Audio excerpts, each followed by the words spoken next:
gitu. Mindang. Apa? Dibarisin. Oh, kayak ikan pindang. Iya. Iya, Ya. dibarisin. Oke, langsung. Kita ada Bukan pertanyaan. dibarisin, dijejerin. Hmm? Dijajarin. Dijejerin. Dijajarin. Ya. Ayo, langsung. Ada pertanyaan nggak? Tuh, yang kemarin apa sih yang terakhir kita bahas katanya mau dilanjut. Oh iya, lupa apa ya? Saya lupa. Beneran lupa. Ayo Lucy, inget nggak? Apa tuh ya? Saya lupa catat lagi. Aduh.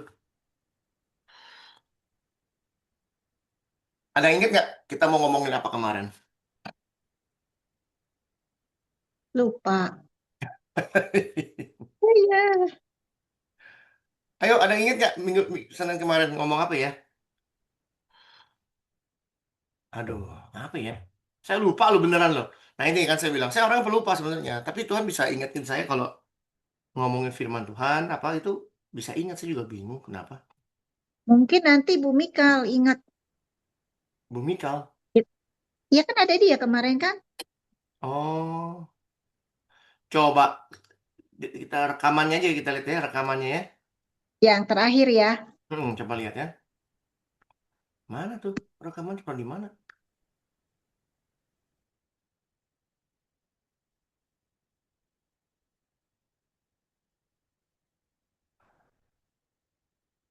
Tanggal berapa kemarin? Tanggal 24 ya?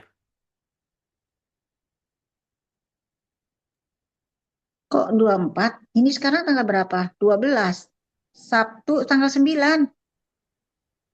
Tanggal 9. Kok nggak? 9 Mei. Kok nggak ada 9 Mei?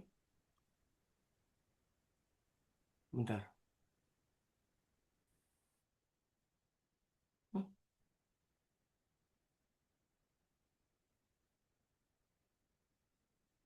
Kok nggak ada ya? Di mana ya taruhnya?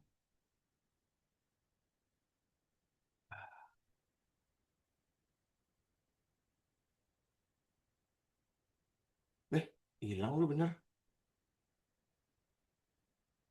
Mei berapa? Tanggal berapa? Tanggal 12. Berarti tanggal 9 Mei ya? Iya. Kemana larinya?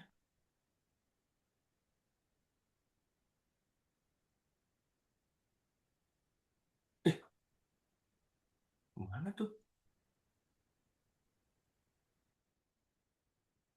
Kok hilang?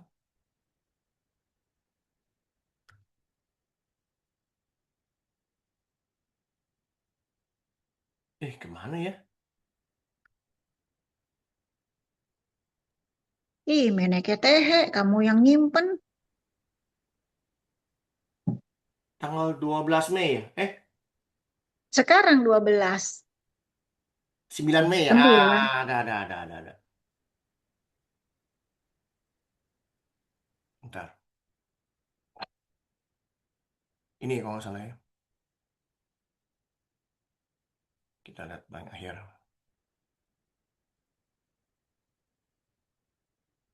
Kedengaran nggak suaranya? Dialah satu-satunya yang tidak takluk kepada maut. Tuh, Wow. 1 Timotius 6 ayat 16. kedengaran nggak suaranya? Kedengaran nggak? Kedengeran. Kedengaran ya? Ini udah saya kirim belum? Belum. Hah? Yang Sabtu kemarin belum saya kirim? Belum. Masa sih? Belum ya? Ini satu-satunya di muka planet ini siapa yang tidak takluk sama maut? Bermayam dalam terang yang tak terhampiri. Hmm? Ini siapa yang berani ngomong saya nggak bisa mati?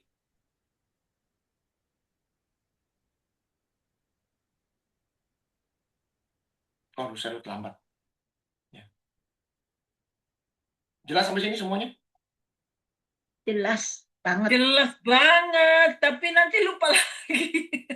Lupa lagi, tanya lagi. Semakin diulang-ulang, makin Kayaknya udah berapa kali aku dengar, tapi saya coba mau masuk ke sana mau menjelaskan, tapi kok kenapa aku Kak Hendrik, jadi itu apa ya? Yohanes 10 ayat 21, Kak Hendrik.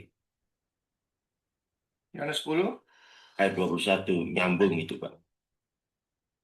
Yang menjadi pertanyaannya, apakah dapatkah setan memelekkan mata orang buta? Memangnya setan nggak bisa, Pak? Ia kerasukan setan dan gila. Mengapa kamu mendengarkan dia? Yang lain berkata. Itu bukan perkataan orang kerasukan setan. Dapatlah setan memelekkan. Hah? Dapatkah setan memelekkan mata orang-orang buta? Bisa nggak setan memelekkan mata orang buta? Bisa, Nggak bisa, nggak bisa. nggak Saya bisa, kira, saya kira hanya nggak bisa membangkitkan orang nggak bisa. orang mati. Menjelikan orang buta. Ingat, ingat nih, ini kita mesti ngerti sifat setan, sifat. Baca Menipu. sifatnya nih. Iblis yang menjadi bapamu dan kamu ingin melakukan keinginan-keinginan bapamu. Ia adalah pembunuh manusia sejak semula Tuh, dan ini dia ada pembunuh manusia sejak semula. tidak hidup dalam kebenaran. Ngapain dia nyembuhin seseorang? Ngapain dia sembuhin orang? Lah Dia bisa. itu dukun-dukun itu Pak, kok bisa melekkan kan? Mana ada dukun melekin mata orang? Di mana ada dukun melekin mata orang? Yang saya dengar itu. Ya, itu Orang sakit pada lari ke dukun akhirnya sembuh. iya, mereka bukan sembuh, mereka dibohongin sama setan. Hmm. Atau Yang hanya terkenal di Kalimantan itu ya Pak Anfal, ya, saya tahu. yang pakai acara tari-tari itu. Ya, yang tangannya bisa bengkok. Ya, Ah, itu teknik urut, teknik Tuan. apa segala macam. Tapi orang yang buta sejak lahir, tuli sejak lahir, cuma Tuhan yang bisa benerin. Setan mana bisa? Betul. Setan punya kuasa, tapi bukan apa, tidak bilangnya apa ya? Alam Terbatas. terbatas ya. Setan itu terbatas. Tuhan tidak terbatas. Beda itu. Iya. Ya. Yuk. Sambil naik mobil deh kita lanjut ya. Nggak apa-apa. Ada lagi pertanyaannya nggak? Yang lain? Coba dong, yang malu-malu.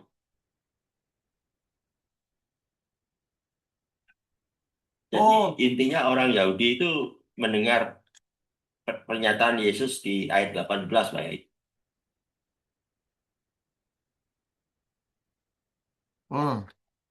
Kita kepotong karena kita apa namanya apa bilangnya? Kita kepotong nih kemarin, betul nggak? Ngobrol. Kita kemarin ngobrol kepotongnya saya naik mobil sambil ngobrol tuh yang terakhir ngomong apa saya nggak tahu, udah semua nggak ada yang tahu, lupa, nggak ada yang catat lagi ya ngomong apa kemarin. Iya, nggak catat. Lucy inget nggak Lucy atau Ibu Sandra? Shelly inget nggak ngomong apa? Enggak, Eko. Ngomongin Nggak apa? ingat ya, lupa. Nggak inget ya? Duh, aku kan nggak ikut Sabtu. Oh, oke. Ya, lupa lagi itu ini.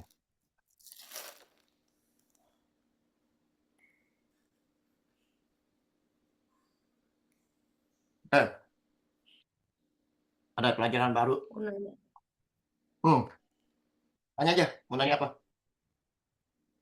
Tentang ini perumpamaan kisah Yesus tentang domba yang hilang, kemudian disusul dengan dirham yang hilang.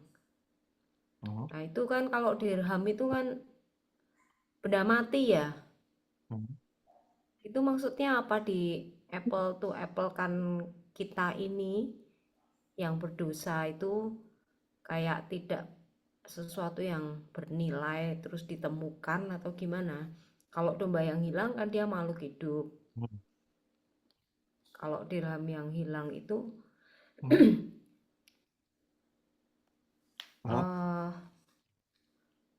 nilainya itu apa gitu loh. Artinya kan dia kan benda mati, tidak berdaya, ataukah dilihat dari itu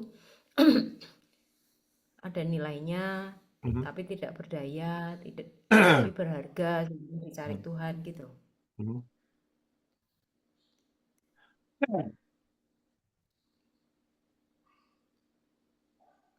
Yang dilihat sekarang gini, saya cuman coba cari tahu apa pemikiran kamu, apa namanya, mau ngomongnya kenapa kita dianggap seperti dirham gitu, Iya, benda mati gitu. iya. Kenapa kita nggak berpikir kenapa kita dianggap domba? Iya, maksudnya kalau persamaannya kan sama-sama hilang gitu ya, sama-sama Hmm. dicari, Hmm. sama-sama berharga, Hmm. mau Hmm. diambil lagi, diselamatkan Hmm. gitu. Jadi tidak berdaya, tetapi si gembala atau si yang punya uang ini, dirham ini mencari gitu dengan segenap hati.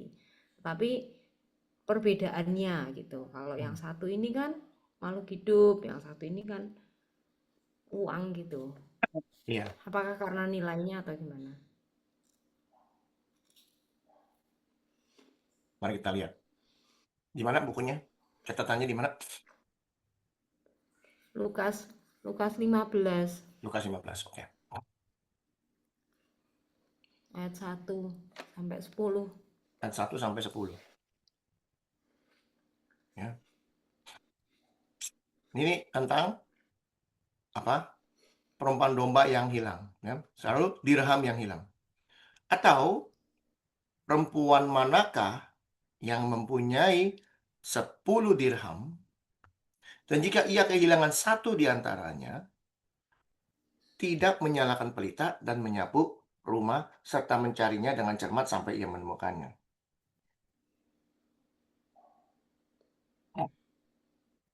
Dan kalau ia telah menemukannya, ia memanggil sahabat-sahabat dan tetangga-tetangganya serta berkata, bersukacitalah bersama-sama dengan aku, sebab dirhamku yang hilang itu telah kutemukan. Pertanyaannya, kenapa perempuan?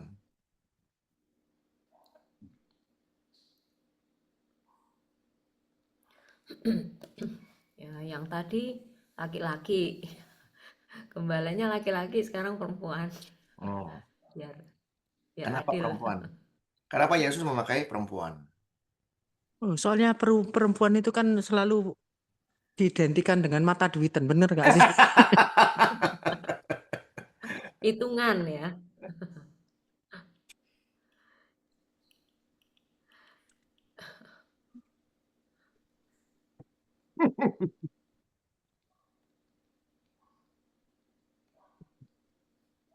Maka dari itu, belajar tuh benar-benar harus mengerti habis-habisan. Jangan tanggung-tanggung belajar. Kenapa disebut perempuan? Nyari dirham yang hilang. Ya, waktu itu dianggap masyarakat bawah, Hmm. diangkat Hmm. lewat perumpamaan ini. 1 dirham itu setara dengan 1 dinar kemungkinan besar. Betul? Hmm, Kalau nggak salah ya. Nanti dicek aja. upah pekerja ya, Upah pekerja, betul. sehari. Sehari sedinar. Itu apa? Kemungkinan besar itu uang 1 dirham itu uangnya orang Yunani yang zaman dulu ya. Kemungkinan besar. Sekarang, kalau yang ngerti, kenapa perempuan? Yang kerja laki-laki atau perempuan? Laki-laki. Laki-laki. Perempuan kerja nggak? Enggak. Nggak. Ya kadang kerja. Nggak. Kerja. Aku ini ngerjai suami. Dulu, saya bicara dulu. Dulu, nggak, perempuan nggak kerja. Jadi suami kerja upah sehari. Dia kerja sehari, uangnya diambil dikasih ke suami istrinya supaya dikelola. Ya. Makanya Tuhan memakai kalimat perempuan. Karena ini uang dirham bukan uang dia. Uang keringat suaminya. Ingat nih, ini mesti ingat. Ya. Jadi ini kita bicara bukan hanya firman Tuhan, tapi kita bicara sebuah kultur. Sebuah budaya 2000 tahun yang lalu. Di mana wanita, kalau suaminya mati, apa yang terjadi?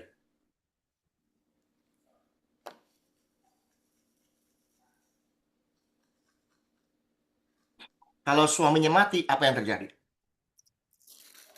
Ya Tidak enggak punya punya penghasilan. Hah? Tidak Enggak punya punya penghasilan. uang, enggak punya penghasilan. Ingat cerita ini? Iya. Ruth, ingat? Sebenarnya mati Elimelek, suami Naomi, perempuan itu tinggal dengan kedua anaknya.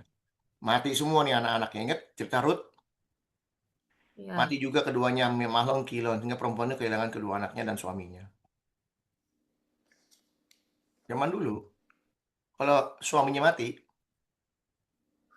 dia tinggal tunggu mati. Ingat itu. Kalau suaminya mati, dia tinggal tunggu mati. Maka, kalau suaminya mati, yang dicari siapa? istrinya. Kakak atau adiknya yang belum Oh, menikah maksudnya untuk gantiin. untuk menggantikan mereka. Itu.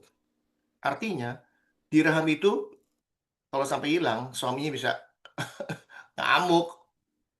Betul? Satu yang sangat berharga sekali. Upah sehari punya kerja. Ya. Jadi, orang zaman dulu kan dikatakan, boleh nggak seorang laki-laki menceraikan istrinya dengan alasan apapun juga? Pernah dengar? Matius? Iya, Matius berapa tuh? Matius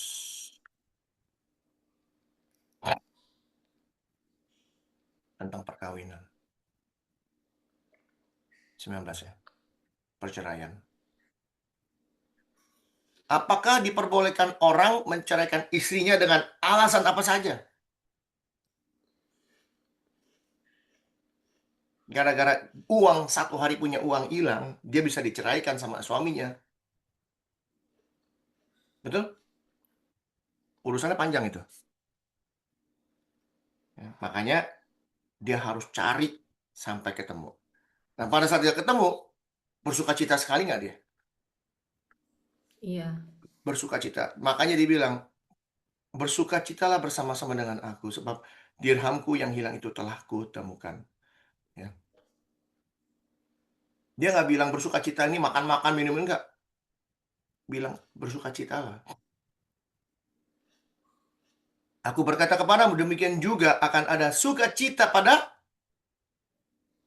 malaikat-malaikat Allah.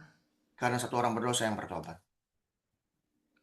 Jadi kalau dibilang sukacita pada malaikat, artinya perempuan ini apakah bisa disebut sebagai sumber cerita?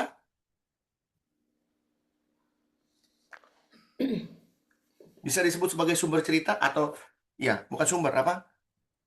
Tokoh utama cerita?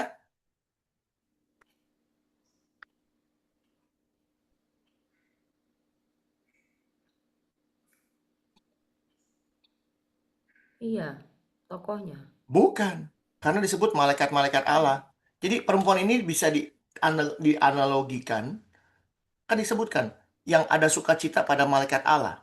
Yang bersukacita kan perempuan ini. Iya, Betul nggak?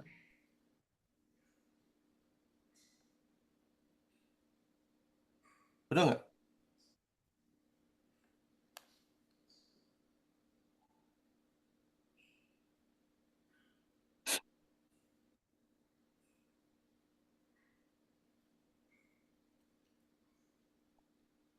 Betul nggak nih? iya, Bersukacita betul. dengan Terus aku. gimana?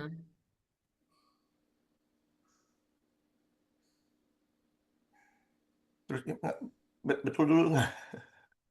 Betul ya? Tiba-tiba, iya, tapi kok ada malaikat-malaikat gitu loh Ya, artinya gini, dari perempuan itu. yang sebenarnya tokoh utamanya adalah dirhamnya, dirhamnya, yaitu orang berdosa. Pertanyaannya, Tuhan cari nggak? Tuhan cari orang Tuhan berdosa nggak? cari. Hah? Saya kira malah perempuan itu menggambarkan sifatnya Tuhan Yesus gitu loh, Allah. Bahwa dia mencari itu. Jadi tokohnya si perempuan. Tokoh utamanya sebenarnya orang yang hilang, domba yang hilang. Hmm. Ya, ya, Itu oke, tokohnya oke. sebenarnya. Itu inti dari cerita itu orang yang hilang, orang berdosa. Pertanyaannya dari cerita ini, apakah Tuhan mencari kita? Iya, mencari yang tersesat dan Mencari. mau Sekarang menyelamatkan pertanyaannya, yang mau bertobat. oke, sekarang pertanyaannya, kalau Tuhan cari nih, pasti ketemu nggak? Pasti. Sekarang pertanyaannya, Berapa banyak di dunia ini orang terhilang? Karena menjauh sendiri. Ya, kan terhilang. Ya kan semua kan begitu, menjauhi diri, menjauhi dari Tuhan. Sekarang Tuhan cari terus kan?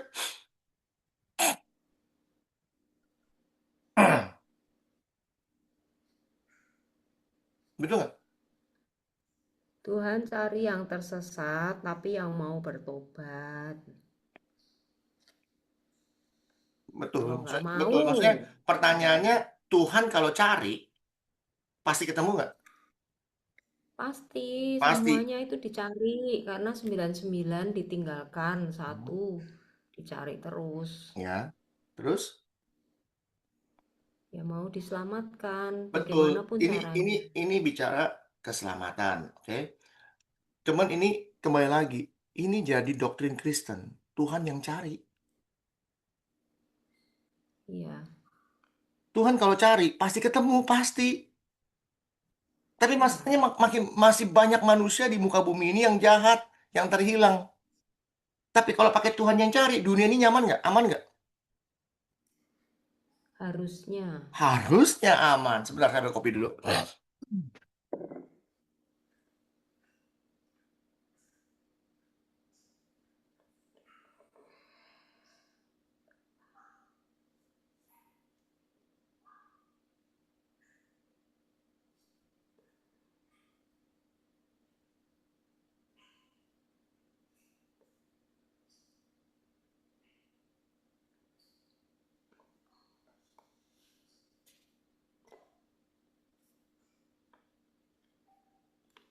Betul nggak?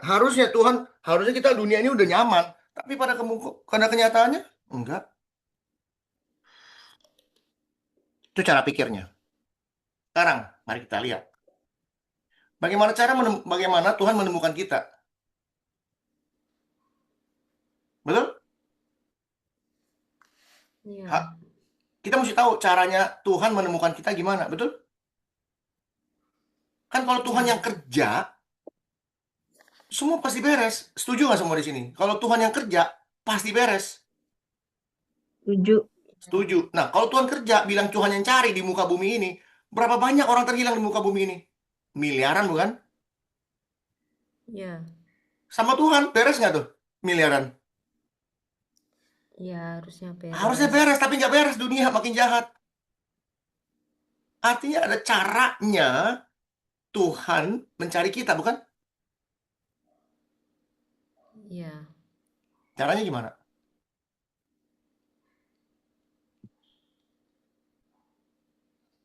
dengan berbagai cara.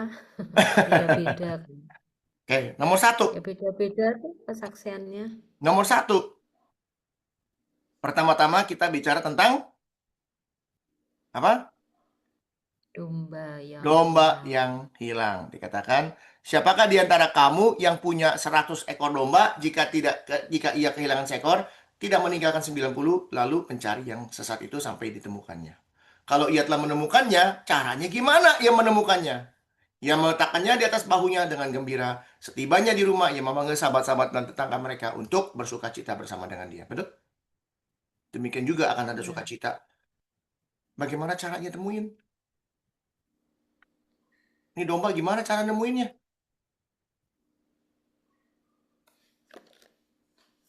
Maka dari itu kita mesti belajar kultur, budaya. Domba, kalau dari 100 domba jalan-jalan, atau satu hilang lagi makan enak-enak, makan, keenakan makan, dipanggil nggak mau denger, dia jalan, hilang. Pergi pulang kampung, si gembala itu, mana yang satu hilang? Dia tinggalkan, bukan ditinggalkan, 99 ditinggal di Padang. 99 udah di save, udah ditaruh di kandang. Mesti ingat, gembala kalau jalan, dombanya ngikut nggak? iya, Dombanya ngikut. Makanya ditaruh di dalam kandang, udah masuk, dia pergi nyari yang satu. Cara temuinnya gimana? Domba kalau hilang, kesesat, berisik. Berisik. Kalau dia berisik, Resikonya apa? Ya ada itu apa predator. Ada predator, ada singa, ada serigala, ada beruang, macam-macam, betul? Iya. Makanya dia mesti cari cepet-cepet. Yang membuat dia ketemu, dia cari atau itu domba berisik? Dia cari. Dia cari. Yang membuat dia ketemu, itu domba ribut atau dia cari? Iya. Dengar suaranya Dengar suara. domba. Dicari-cari, kalau nggak ada suaranya, selesai. Oh Betul? iya.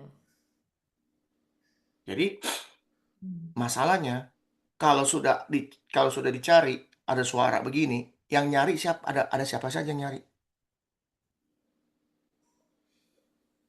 Ada Tuhan yang cari, ada setan juga cari, betul? Ada setan. Yang digambarkan oleh singa atau serigala dan segala macam binatang buas, predator, betul? Ya. Dan sifat domba, kalau udah tersesat, dia diem nggak kemana-mana. Tuh, kita mesti ngerti itu. Yang ada cuma mbah ambe, manggilin. Dia diem, nggak kemana-mana. Kaku dia. Pernah lihat kalau domba dikagetin, duk dia diem, plung jatuh, pingsan gitu. Pernah lihat video-videonya? Nggak pernah ya? Nggak pernah. Pernah lihat. Hah? Nggak pernah? Mari Nggak kita pernah ya, lihat. Ci?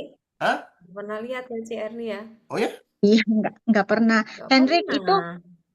Nggak ngerti. kalau misalnya itu bukannya kan domba tuh kenal banget suara gembalanya. Bukan gembalanya yang mencari yang teriak-teriak gitu ya. Bukan. Jadi bukannya si dombanya yang terus Domba akhirnya dengar suara itu enggak. dia dapat gitu, bukan ya. Bukan. Dombanya yang ini, yang apa, yang Dia yang berisik, dia iya. diam di tempat. Jadi si domba si gembala yang nyamperin. Iya. Kalau kita nggak ada suara gimana caranya? Betul? Coba ya, bentar saya lagi nyari nih.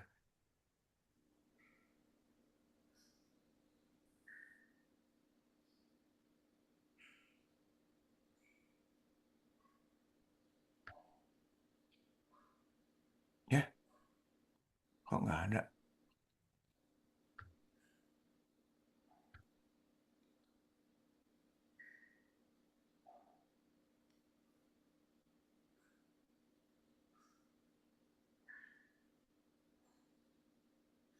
If you had to name the most dramatic animal in the world, the Tennessee fainting goat would absolutely make the list. This quirky little breed comes from, you guessed it, Tennessee, and they have one very unusual. Domba zaman dulu sama domba zaman sekarang sama modelnya. Kayaknya sama harusnya. Siapa tahu beda. Hah? Siapa tahu beda. Kok bisa beda? Nih, bentar ya. Domba Gen Z, domba Gen apa? Domba nggak berubah, manusia berubah. Nih kayak gini nih. Ya. Tuh, dung dung dung dung. KO dia. Dus, dung yung, lihat nggak? Kok lucu tuh? Dung, tuh, dung. Itu kok kayak kambing. Itu Kayak bukan kambing, domba domba. sama, domba sama kambing sama. Ini kan domba nih. Enggak, beda. Dia tahu, Beda tapi satu dong. rumpun mereka begitu semua sama. Dia kalau kaget, Yang domba. dung, Yang domba kaku kok. gitu. Tuh, kaku dia. Lihat nggak? Itu ngapain tuh itu? Kok Ya, bisa tahu tuh, kalau kan? kaget dia, dung, kaget. Dung. Dia diam gitu. Dus. Lihat dia. Iya, kaku Kan dia. domba itu yang gembul-gembul itu Iya loh, yang tahu. Itu ininya kalau tadi. dombanya kan kalau gembul itu kan udah siap dipotong. Udah dipotong kayak dia aja juga sama kecil. Tuh. Ini Itu dia shock. kaget, iya. Lihat nih.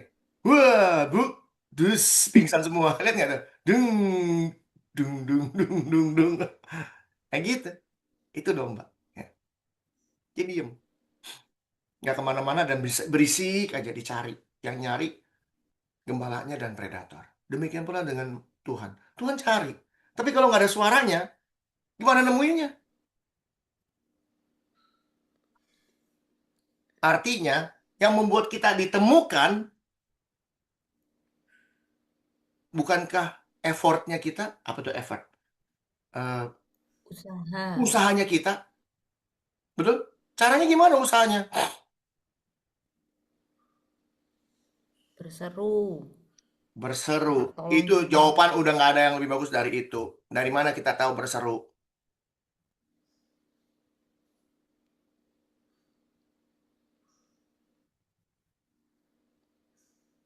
Dikatakan Yohanes 10, akulah gembala yang Ya, gembala yang baik. Domba-dombaku mendengar suaraku. domba-dombaku mendengar suaraku. Suaraku. Jadi Tuhan memberikan suaranya kepada kita, kita dengar. Ya. Pada saat Tuhan manggil, gembalanya kan kalau nyari kan mereka ada cara manggil. Pernah sekali seorang pendeta, ilustrasi pendeta di Amerika, nggak usah saya lupa. Jadi ada 2 gembala dengan 2 kawanan domba.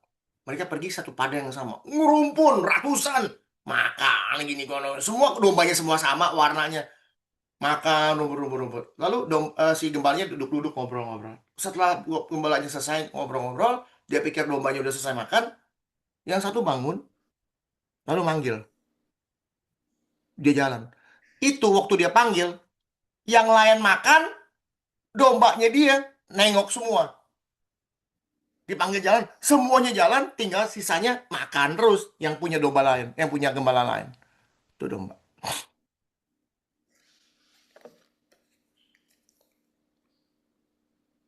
Dan si gembala punya cara manggilnya, entah pakai peluit, entah pakai apa, pokoknya ada cara manggilnya. Tinggal si domba, kupingnya denger nggak? Waktu dia dengar, dia lihat, dia jalan nggak? Dia jalan mencari gembalanya, betul? Suara Iya. itu. Suara gembalanya dicari. Demikian pula Iya, kita makanya manusia.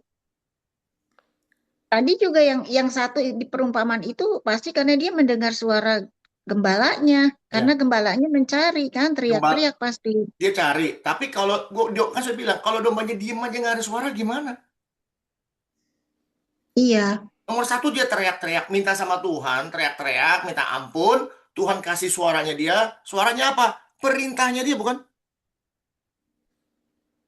Kita ikutin perintahnya dia. Dengan mengikuti perintahnya dia, kita sedang menuju kepada dia, bukan? iya. Kita harus begitu. Ada usaha kita untuk bisa ditemukan. Tidak seorang pun datang kepadaku kalau Tidak ditarik. tidak ditarik oleh. Bapakku. Artinya apa? Orang Kristen bilangnya apa? Orang Kristen kalau baca ayat ini, tidak seorang pun datang kepadaku kalau tidak ditarik Bapa. Artinya kita sudah ditarik Bapa, sudah dipilih Tuhan. Artinya kita sudah dipilih Tuhan. Kita datang kepada Bapa. Kan lucu ini orang Kristen. Kalimat tidak ada seorang pun datang kepadaku kalau tidak ditarik Bapa. Itu sambungan dari kalimat karena begitu besar kasih Allah akan dunia ini sehingga ia menyerahkan anaknya yang tunggal. Sehingga setiap orang yang percaya kepadanya tidak binasa melainkan beroleh hidup yang kekal. Artinya, Tuhan memberikan sebuah iklan terbaik yang pernah ada di muka bumi ini, yaitu Yesus Kristus. Contoh, kita lagi naik mobil, saya sering ngomong, lagi naik mobil enak-enak di jalan tol, tiba-tiba ada iklan gede. Exit 34, makan sepuasnya, tambah minum teh botol sepuasnya, isi daging ayam, daging sapi, sayur-sayuran semua lengkap, harga 15.000. Mantap nggak tuh? Ya, Zaman sekarang 15.000 dapat makan sepuasnya, ada nggak? nggak ada. Ada daging sapi, ada daging babi, ada daging ayam, sayur semua lengkap, bumbu apa lengkap, 15.000 plus teh botol sepuas-puasnya. Teh botol berapa duit sekarang satu botol? 5.000. 5.000, makan sepuasnya, minum 3 botol aja selesai 15.000. Ini sepuasnya. Saya lagi di mobil, nggak lapar juga jadi lapar. Betul nggak gitu? Iya. Kita tertarik dengan iklan ini, kita belok. Cari itu restoran. Sekarang kalau saya sampai ke restoran itu gara-gara saya ditarik restoran itu atau ditarik iklan itu? Iklan. Ditarik iklan. Demikian pula Bapak kita memberikan iklan Yesus Kristus. Tertarik nggak kita sama Yesus Kristus? Tertarik kita sampai ke Yesus Kristus, bukankah kita ditarik Bapak? Oh iya. Betul? Iya, harus ada usaha. Kitanya harus ada usaha. Yesus memberikan jalan ke surga, kasih tahu gini, kita tertarik nggak nih dengan apa yang ditawarkan Yesus? Kalau kita tertarik, kita bisa sampai surga. Kita bisa sampai ke surga, bisa sampai ke Yesus. Bukankah Yesus iklannya Bapak? Ya, berarti dombanya itu ada suara. Ada Kalau suara domba nomor nggak ada 1. suara. Ada pertobatan nomor 1. Kedua, dia mesti usaha sampai ketemu gembalanya. Bahkan dikatakan setelah dia ketemu, apa yang terjadi? Dombanya bukan dikerek, diangkat, ditaruh di bahunya, dibawa begini, diteng-teng. Nah, itu nanti diartikan nggak ngapa-ngapain ya. Pertanyaannya, kalau kita sudah sampai di rumah Bapak nih, siapa yang jadi raja kita? Tuhan Yesus. Tuhan sendiri jadi raja kita. Ini kan bicara kalau sudah ditemukan, artinya sudah sampai ke rumah Tuhan, bukan? Ya kita diantar Oh, pulang ke kirain rumah. masih di dunia. Artinya pada saat Masih dia di dunia. ketemu, dia diteng-teng pulang ke kandangnya. Betul? Iya, pengertian ditenteng itu artinya hidup kita tuh pokoknya tanpa masalah gitu bersama Artinya Tuhan kalau udah ketemu Yesus. Tuhan, artinya kita udah masuk kuburan. Udah masuk kuburan, nanti Yesus datang kedua kali ketemu, oh bangkit, kamu akan kubawa ke rumahku. Kan gitu. Hmm, Kemana aku pergi, ke situ kamu akan pergi. oke. Kan gitu. Kandangmu ada di Bukan surga. bicara, Hah? bukan bicara masih di dunia toh kisah ini, perumpamaan ini. Loh, sekarang kan Kan hidup ini setia domba, di ini kan dunia. pulang kandang. Pulang kandang kan berarti pulang kampung. Kampung kita di mana? Di surga bukan? Surga. Di surga. Jadi pada saat dia ketemu dengan gembalanya, ketemu dengan Tuhannya, lalu sampai di dia digendong, artinya dia kan udah nggak bisa ngapa-ngapain, digendong. Artinya kita udah nggak bisa ngapa-ngapain, mati. Lu mati, kamu akan kugendong ke rumah Bapakku. Gitu. Artinya bukan dia digendong, kita mati nanti dibawa digendong Tuhan, bukan. Artinya kita sudah ada di dalam dia, sudah ada di dalam pelukannya dia, betul? Sehingga kita bisa dibawa ke dia, ke Iya. rumah kita yang sebenarnya, yaitu Taman Eden. Betul? Iya. Ini mesti tahu ini. Jadi orang Kristen mesti pintar beneran. Nah, sekarang itu sudah ngerti bagaimana caranya kita ditemukan. Sekarang kita bicara dirham. Dirham bisa ngomong nggak? Enggak. Bisa teriak-teriak nggak? Enggak. Sekarang yang kerja siapa? Perempuan. Perempuan itu. Apa yang dilakukannya nomor 1? Dia ambil pelita. Dia ambil Ya. pelitanya.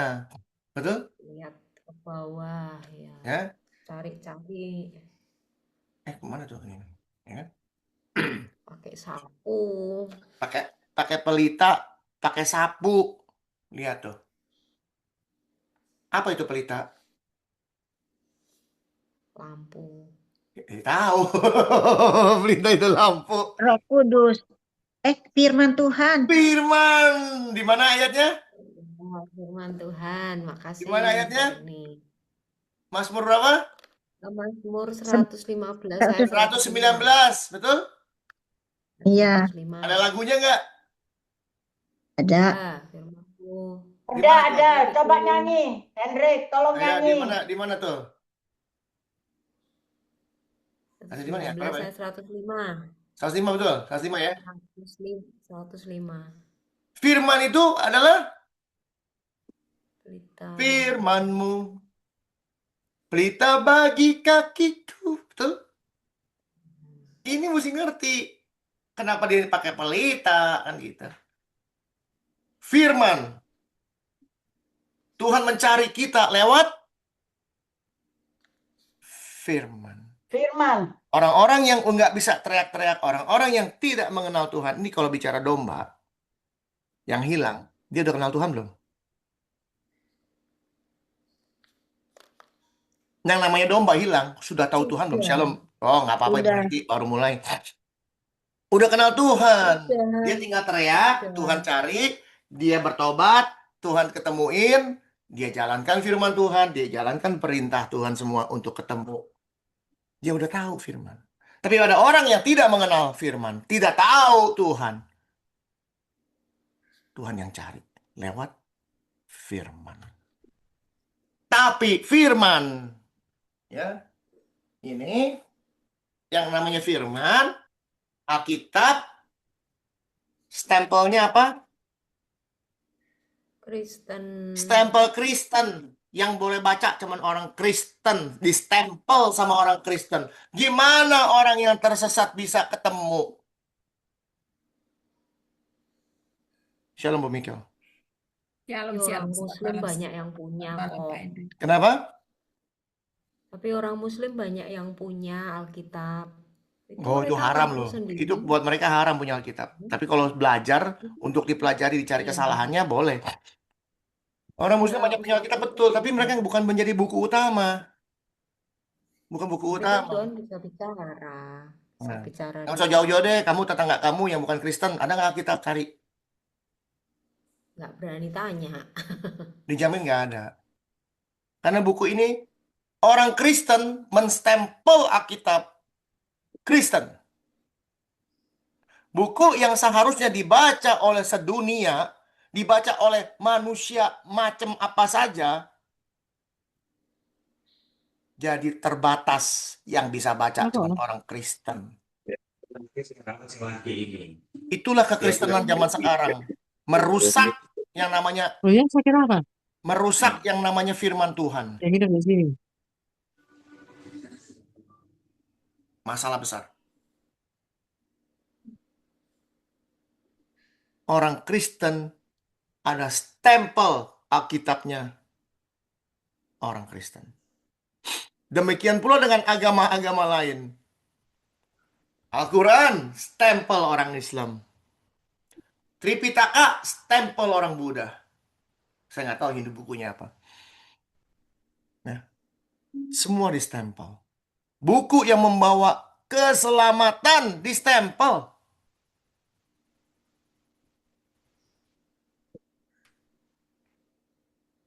Tapi Gideon itu ada program, Pak, yang bagi semuanya, bagi ke hotel, bagi ke sekolah, bagi kemana saja. Pertanyaannya, Jadi, berapa banyak yang baca? Kalau dia punya program ke seluruh hotel Alkitab ditaruh itu dulu. Sekarang udah enggak. puluhan ribu example kok dicetak. Itu Betul. termasuk besok ini mereka mau datang bawa juga Iya. untuk saya bagi. Iya, tapi nggak semua hotel sekarang. Sasarannya sekarang itu ke semua harus Enggak pakai harus. ke lembaga. Dulu masih oke karena hotel masih belum tahu apa-apa. Kasih buku buat orang baca, iseng-iseng katanya kalau orang Kristen baca, oh iya, tujuannya supaya Iya. orang lain. Tapi sekarang udah nggak ada. Saya ke hotel manapun buka nggak ada Alkitab. Udah nggak ada. Ya, Zaman dulu iya ada. ya ini digerakkan lagi untuk membagi itu di Iya. semua. Pertanyaannya sudah begitu lama Gideon menaruh Alkitab di mana aja nggak ada yang baca. Kenapa? Karena stempelnya. Ya harusnya nggak usah distempel. Jangan pakai Kemarin telepon. saya ngobrol sama yang ini bagian dari Gideon itu, saya bilang pengen lihat dulu mereka pakai. Dia kan hanya pakai itu kitab Nih. Amsal sama Mazmur, Nih, kemudian kalimat Perjanjian Baru. tulisan Bible dibuang. Iya, Bible ini mesti dibuang. Taruh aja buku. Tulis buku petunjuk hidup. petunjuk Jarine hidup Apinsel kan gak atau tahu mangan telur buku Sarah. tentang Loh, bedino keselamatan. harus iku apik ngono. Jadi Ini orang Bu bisa, Sherly apa? ya, Bocor ya. suaranya, Bu. Jadi bisa orang, oh apa ini? Oh mau baca. Oh ini mah orang Kristen kan orang gitu bilang. Oh, itu ya maksudnya ya. Ini jadi masalah. Mak, nanti saya usulkan besok sama. Tapi mereka sudah cetak sih itu Ya, ribuan. nggak bisa. Kalau diusulkan pun tetap mereka harus pakai tulisan itu. Mereka juga sudah itu ya. Oleh karena itu kita sekarang ini yang sudah mengerti dan belajar, jangan bawa stempel, bawa pribadi, kehidupan kepribadian kita kepada orang lain. Kita jadi Alkitab hidup. Kalau kita bilang jadi Alkitab hidup, kita tidak memandang siapapun. Dan orang bisa melihat Kristus di dalam kita. Surat Kristus yang terbuka, benar. Itu. Ya.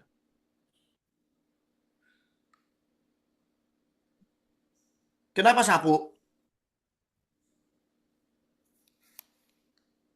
Kenapa sapu? Ya, karena perempuan identik dengan sapu untuk ke bawah-bawah itu, Hmm? untuk cari. Terus?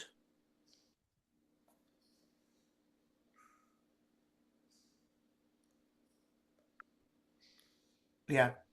Ini Lukas 15 nih ya. Kita buka sebelumnya. Ingat cerita ini?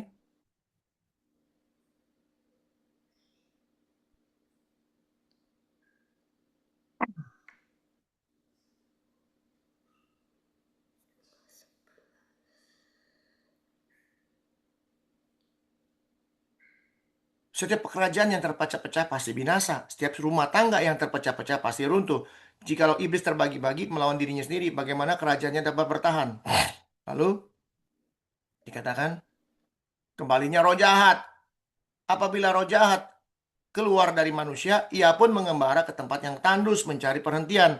Karena ia tidak mendapatnya, ia berkata, aku akan kembali ke rumah yang telah kutinggalkan itu. Maka pergilah ia dan mendapati rumah itu bersih, tersapu, dan rapi teratur.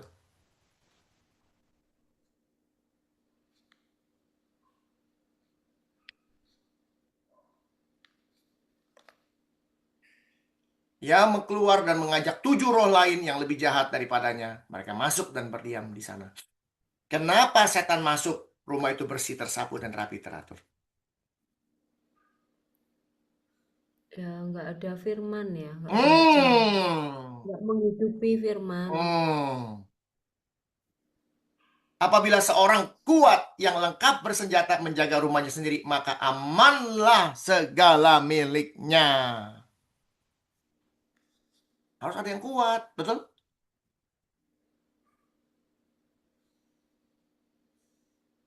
Rumahnya tersapu bersih, rapi teratur, penghuninya nggak ada.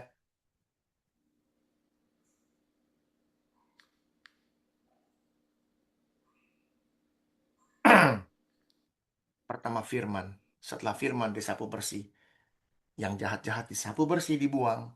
Firman itu nongkrong di orang itu, betul? Betul?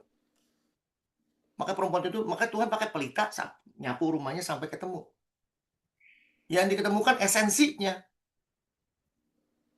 manusianya. Kita mencari salahnya kita, dosanya kita di mana. Firman itu yang akan memberitahu. Memberitahu kita, memenerangi hati kita. Saya banyak dosanya. Saya udah bohongin orang, sudah nipu orang, sudah gosipin orang, mengatakan sesuatu yang tidak benar, ya, menghakimi, lalu berzina, ya, membunuh mungkin, mencuri, segala macam, semua sabrak-abrek. Firman itu yang terangin. Karena apa? Banyak orang nggak tahu melakukan sesuatu bahwa itu dosa. Contohnya siapa? Paulus. Contohnya Paulus, beneran. Contohnya Paulus.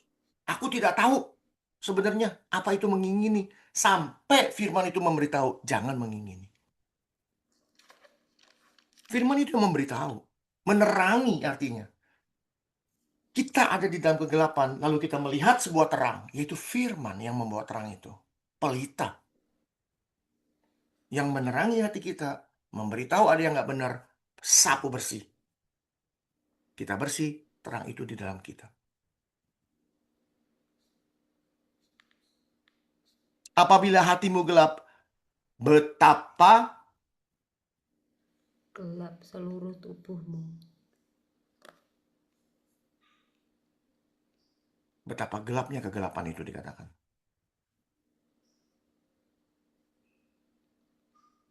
Jadi dua approaching. Satu, kita usaha, sama-sama usaha nih. Ya, Tuhan cari. Nomor dua, orang usaha yang sudah mengenal Tuhan. Ada lagi yang belum mengenal Tuhan. Tuhan tetap cari pakai firman-Nya. Sampai ditemukan dirham ini. Dirham ini ada usahanya nggak? Gak ada. Ada. Apa? Logam kalau kena cahaya apa? Oh, kelihatan. Bersinar bukan? Berkilauan. Bersinar dia. Berkilau. Berkilauan, ada usaha juga dia. Jadi dia tertarik dengan firman itu, lalu dia bersinar. Ya. Itu umpamanya. Jelas ya kira-kira? Ya, jelas. Jelas ya? Jadi kita jadi orang Kristen itu benar-benar harus mengerti sekali apa ini maksudnya. Firman ini apa maunya. Jangan mentang-mentang kita udah dengar cerita tentang ini, udah berapa lama kita dengar tentang Tuhan menggendong kita. Tuhan. Semua Tuhan yang kerjain. Semua Tuhan yang kerjain. Kekristenan zaman sekarang itu membuat Tuhan kita jadi tukang selamat. Bukan jadi juru selamat. Kekristenan zaman sekarang membuat kita itu membuat Tuhan yang kerjain semua. Karena ada Tuhan, Tuhan Maha Kuasa, dia sanggup melakukan apa saja. Kita diam aja katanya. Kan ada ayatnya, kamu diam aja. Betul, kamu diam aja. Kalau udah nggak bisa ngapa-ngapain. Kalau kita udah nggak bisa kesini mentok, kesana mentok, kemarin ke belakang kita laut mati, di depan kita orang Mesir yang siap menyembur kita, Musa bilang apa? Kamu diam diri. Nonton Tuhan yang kerja. Kenapa? Tuhan kerja. Sekali lagi saya katakan, Tuhan akan bekerja kalau apa? Tuhan akan turun tangan kalau apa? Kita angkat tangan. Kalau udah nggak sanggup, kalau udah mustahil kita lakukan. Jadi selama kita bisa lakukan, lalu kita bilang, kok Tuhan nggak menjawab doa saya? Bukan nggak menjawab, karena kita nggak mau lakukan. Ini bisa saya lakukan. Tuhan, anak saya sudah terbaring, setengah mati, ngap-ngapan di rumah sakit, dokter udah setengah mati, udah pakai mesin. Saya udah di luar saya. Dokter udah bilang, nggak ada obatnya. Dia baru turun tangan. Tuhan, rumah saya sudah habis. Harta benda saya sudah selesai, nggak ada lagi, nggak punya apa-apa. Saya tinggal tunggu mati. 2 hari lagi makanan saya selesai. Setelah itu saya mati. Mujizat itu akan terjadi. Ada contohnya yang tinggal mati, lalu keluar buli-bulinya makanannya terus? Ada contohnya? Ada janda di Sarfat. Nah, sesuatu yang sudah kita nggak bisa lakukan, dia yang kerja. Sejarah membuktikan Tuhan kerja, semuanya manusia nggak bisa kerjain. Selama manusia bisa kerjain, dia diam. Kamu bisa kerja kok. Kalau apa-apa Tuhan yang kerjain, bukankah Tuhan mengajarkan kita jadi malas? Iya. Coba kalian yang sudah jadi ibu di rumah, jadi bapak, anak mau mandi, sini mama mandiin. Anak mau buang air, sini mama tungguin, tongkrongin. Mau makan, ini mama suapin. Sampai umur 80 tahun masih disuapin. Sampai umur 50 tahun masih disuapin gitu. Iya.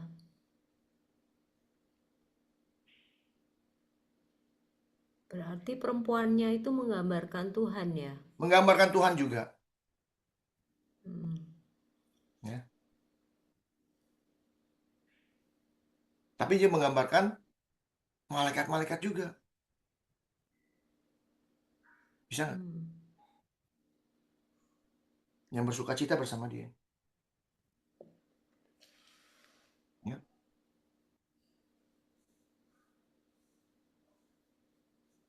Tapi Ini itu mustahil. kalau setia ya, setia sampai akhir sehingga malaikat di surga bersorak-sorai. Kalau bertobat tapi kemudian dia tidak setia, itu poin bersukacita itu waktu orang itu bertobat pertama kali, malaikat di surga bersorak-sorai. Atau pada saat sudah kembali semua gitu. Selama ini kan pengertiannya, oh dibaptis, malaikat di surga bersorak-sorai. Oh dia bertobat, didoakan, nangis-nangis ya. Oke, Ya pertanyaannya. entah dia itu benar Definisi atau bertobat enggak. dulu mesti tahu orang Kristen. Ayo kasih tahu saya. Definisi bertobat itu apa?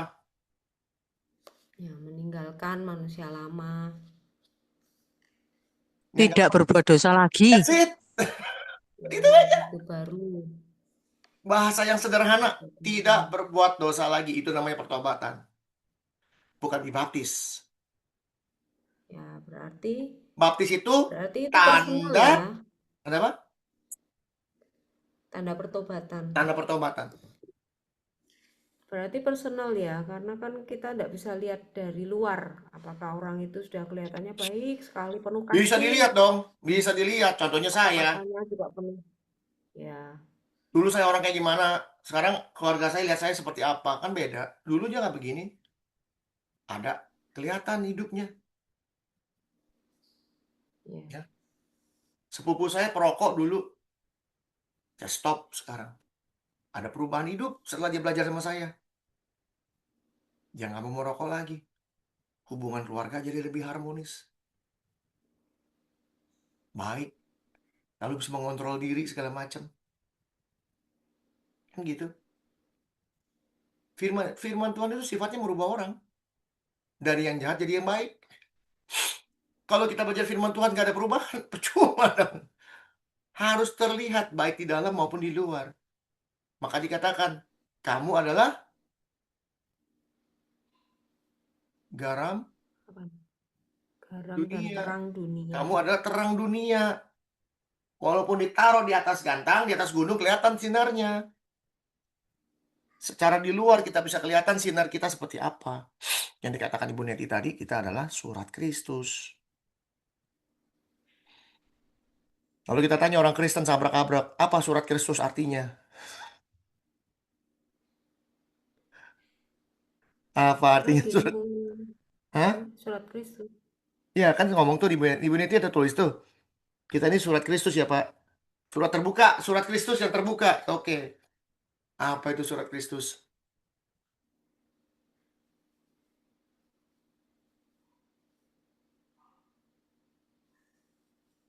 Segala perbuatan kita mencerminkan Tuhan Yesus. Yes. That's it.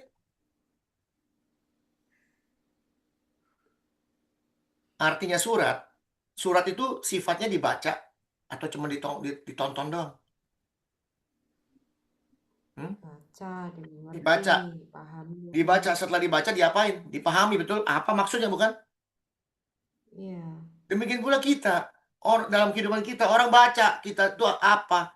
Lalu ini orang maunya apa, sifatnya apa gitu. Untuk memahami orang, ini manusia beda dengan manusia yang lain. Itulah surat Kristus. Ya. Saya tanya Ibu Neti. Ibu Neti kalau makan berdoa nggak? Berdoa lah, Pak. Berdoa. Setelah berdoa ditutup dengan kalimat apa? Dalam nama Tuhan Yesus.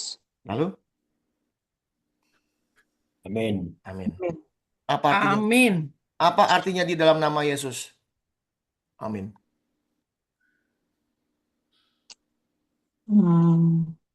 Kan sering tuh kita ngomong, Semuanya harus ada dalam Yesus. Nama yang penuh kuasa, nama yang memberkati. ya, itu kan orang Kristen dari dulu. Dalam nama Yesus itu nama yang kuasa, nama yang bisa memberikan kesembuhan, nama yang bisa memberi pertolongan, nama yang segala nama, pokoknya sebutin nama ini nama. Tapi arti sebenarnya di dalam nama Yesus Kristus. Amin. Nama yang saya Pasti, percayai. pasti, amin. Kita ada dalam Yesus. Itu aja Itu jawabannya, nggak ada lagi. Kita harus ada di dalam Yesus. Kalau kita nggak ada di dalam Yesus, kita kerjaannya ngomelin orang, kerjaannya ngebohongin orang, nipu orang, makan di dalam nama Yesus, malu-maluin nggak? Berani-beranian bilang di dalam nama Yesus, di dalam, kita harus ada di dalam Yesus. Baru berani ngomong di dalam namanya yang penuh kuasa itu. Tapi dalam kehidupan sehari-hari kita, koreksi, coba periksa diri kita. Sudahkah kita di dalam Dia? Kalau belum, malu-maluin nggak sih ngomong? Sama dengan saya datang ke Ibu Mika, ke Ibu Neti salaman. Salaman. Pak Hendrik ya? Oh, saya ini kenalan baiknya Bapak Prabowo Presiden. Dia kenal saya juga kagak. Malu-maluin nggak? Ngomong gede lu. Katanya Bu Erni, ngomong gede aja lah, sabrak-abrak gede. Sama bakul gedean lu. Kan gitu. Kalau kita tidak ada di dalam Dia, lalu berani ngomongan di dalam nama Yesus, mendingan jangan doa. Tahuan, mendingan jangan doa. Nggak malu-maluin Tuhan, juga nggak malu-maluin diri sendiri. Kenapa? Belum dikoreksi tuh dirinya. Kita harus di dalam Dia dulu, baru berani mengatakan di dalam namanya. Makanya firman Tuhan mengatakan, doa orang apa? Benar, besar kuasa. Besar kuasanya. Kenapa doa saya kok nggak keluar-keluar? Karena belum benar. Jikalau kamu berdoa, tapi doamu tidak didengar, di buku apa? Salah berdoa. Salah berdoa. Salah berdoa artinya benar atau nggak benar kalau salah? Nggak benar. Kamu tidak memperoleh apa-apa karena kamu tidak berdoa. Atau kamu berdoa juga, tapi kamu tidak terima apa-apa. Kenapa? Karena kamu salah berdoa. Yang namanya salah berdoa, ini benar atau enggak? Enggak. Enggak benar. Sebab yang kamu minta hendak kamu habiskan untuk memuaskan hawa nafsumu.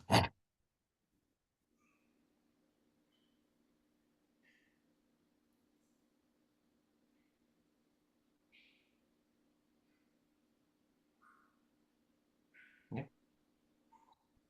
Itu. Minta doa, minta kaya. Lalu iming-imingnya apa kalau minta kaya sama Tuhan? Nanti kalau saya kaya Tuhan, di sini ada saudara-saudara saya miskin Tuhan. Saya mau kirim ke Ibu Erni 10 miliar. Saya kirim ke Ibu Mikal 20 miliar. Dikirim ke Ibu Neti. Anak-anak Tuhan dikirimin duit. Asik bener. Kasih saya 1 triliun Tuhan. Iming-imingnya anak Tuhan mau saya kasih duit. Dikirim Tuhan 1 triliun. Dikasih nggak? Nah, ember bekas juga nggak dikasih. Jangankan duit.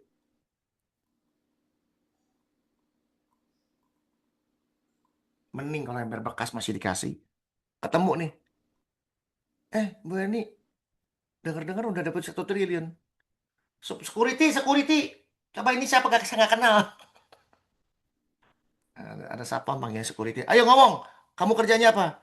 Security. Security. Nggak bisa ngomong security. Ngomongnya security. Pernah dengar nggak itu? Security.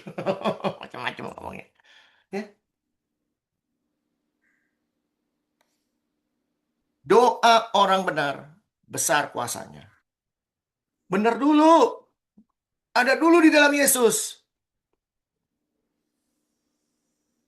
Yang kamu tidak minta, aku berikan. Salomo nggak minta kaya. Salomo nggak minta yang namanya kemuliaan, kerajaan diperbesar. Bahkan nyawa musuh pun dia nggak minta. Dia hanya minta hikmat dari Tuhan. Dia jadi orang benar. Dia minta jadi orang benar. Bayangin.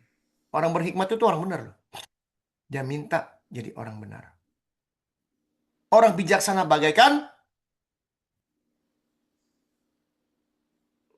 bintang.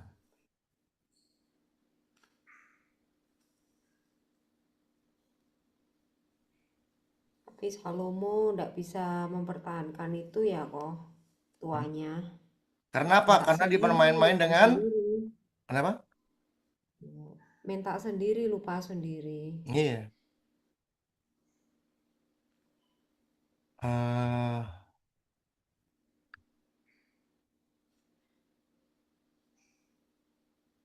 Orang-orang bijaksana akan bercahaya seperti cahaya cakrawala, yaitu bintang-bintang. Yang membuntun banyak orang kepada kebenaran seperti bintang-bintang. Tetap untuk selama-lamanya. Apalah artinya uang kalau kita tidak bijaksana? Tanpa uang, tapi kita bijak, uang akan datang. Dan ganti doanya. Ya. Doanya seperti Salomo. Minta hikmat. Hikmat itu kebenaran. Karena kamu tidak minta kekayaan, kamu tidak minta umur panjang, kamu tidak minta kemuliaan, bahkan nyawa musuhmu kamu tidak minta. Aku berikan. Yang kita nggak minta, kita dikasih. Yang nggak minta, dikasih. Pak Hendrik, Ya. bagaimana dengan Salomo, Pak Hendrik, Pak ya? Dengan 1000 istri, apakah itu bagian daripada hikmat atau bagaimana? Mungkin bisa ada. Pertanyaannya, perlu nggak kita ngomongin dia punya 1000 istri lalu kita ikutin? Ya tidak. Ya tidak, punya istri satu aja pusing. Betul nggak? Pusing nggak? Satu biji. Ya. Coba tanya laki-laki yang ada di sini. Punya istri satu pusing nggak? Kalau pusing kan dipijitin tokoh. Bikin pusing tapi ya kita pijitin. Terus bagaimana yang telah dia lakukan? Bagaimana penjelasannya, Pak? Ini. Loh, penjelasan gimana? Bukankah Tuhan meninggalkan dia? Bagaimana? Tuhan meninggalkan Salomo, bukan? Iya. Iya. Ditinggalkan sama Tuhan, kerajaannya hancur. Tapi pada saat ditinggalkan Tuhan, apa yang terjadi oleh Salomo?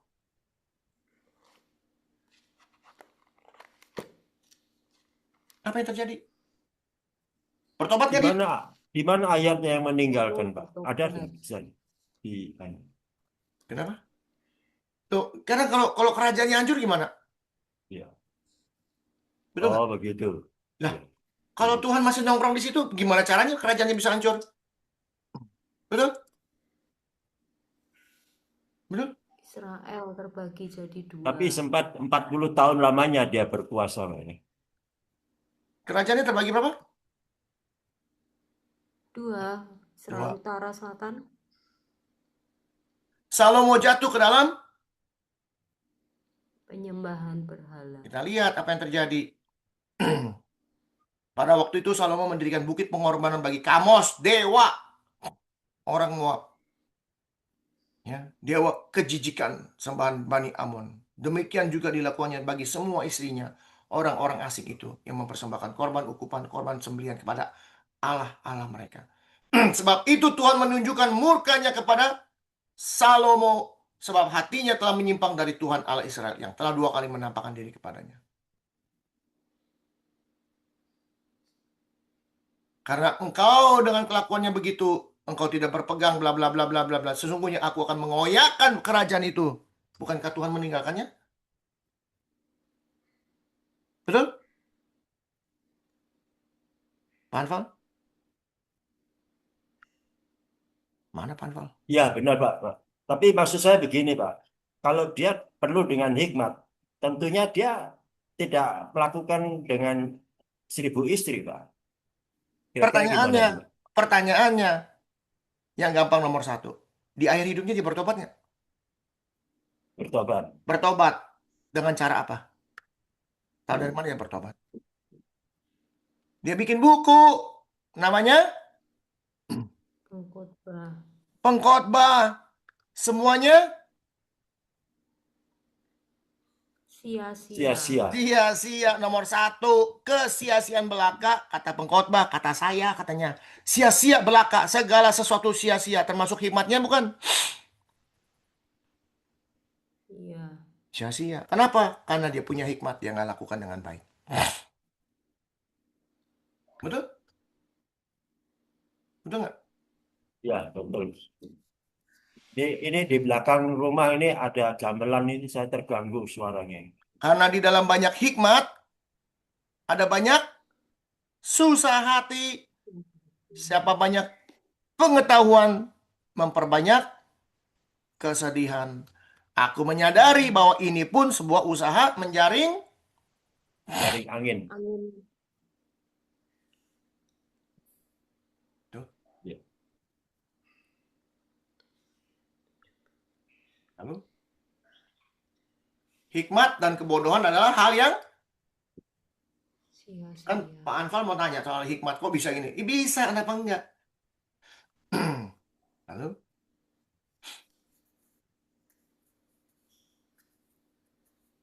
di akhir cerita dia bilang hanya Tuhanlah yang memberi kenyamanan dalam hidup. Betul? Betul nggak? Pokoknya dapat hikmat kalau tidak dipakai di dalam Tuhan itu untuk kebenaran ya sia-sia gitu ya. Jadi Kamu pertanyaannya, meminta hikmat pun kalau mau tahu sia-sia. hikmat yang benar gimana caranya? Nah, itu hikmat Kasih tahu nih. aku takkan. Tuh, Pengkhotbah 7, hikmat yang benar. Nama yang harum lebih baik daripada minyak yang mahal. Hari kematian lebih baik daripada hari kelahiran. Kenapa disebut hari kematian lebih baik daripada hari kelahiran? Karena pada hari kematian kita bisa tahu nama kita harum atau enggak. Kita bisa tahu nama kita benar atau enggak hidupnya. Dan dari situ kita juga tahu kemana larinya kita. Pergi ke rumah duka lebih baik daripada pergi ke rumah Pesta. pesta. Ada nggak pendeta yang sukanya ke rumah pesta daripada ke rumah duka? Yang tahu cuma Cece Agatha. Ada. Baru ngomong ya, tahu cuma Cece Agatha. Langsung dibilang ada. Jangan perlu sebut namanya. Ya. Ada. Bersedih Hanya lebih baik daripada ketawa. Karena muka murah membuat hati lega. Orang berhikmat senang berada di rumah duka. Tapi orang bodoh senang berada di rumah tempat bersukaria. Ini semua mau jadi mau belajar hikmat ini dikasih tahu yang benar. Nih. Dalam hidupku yang sia-sia. Sia-sia dia. Punya hikmat sia-sia. Ada nggak manusia lain yang sia-sia hidupnya? Lebih sia-sia daripada Salomo ada nggak? Duh, siapa ya? Manusia di muka bumi ini yang lebih sia-sia hidupnya daripada Salomo ada nggak? Yudas Iskariot. Ada. Siapa? Sebutin namanya. Raja Itu Manasye. Yudas Iskariot. Hendrik. Salomo bilang, dia udah penuh hikmat nih, tapi hidupnya sia-sia. Sekarang ada orang yang lebih sia-sia dari Salomo, ada nggak? Ada Raja Manasye. Simpson. Simpson, Raja Kurase. Oke, siapa lagi? Raja Kurase Kita siapa? sendiri, Hendrik. Bukan.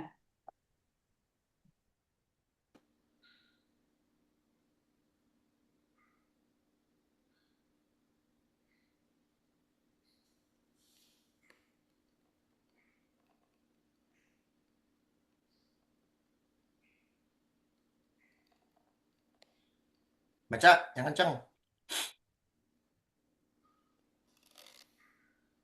Sebab kamu tahu bahwa kamu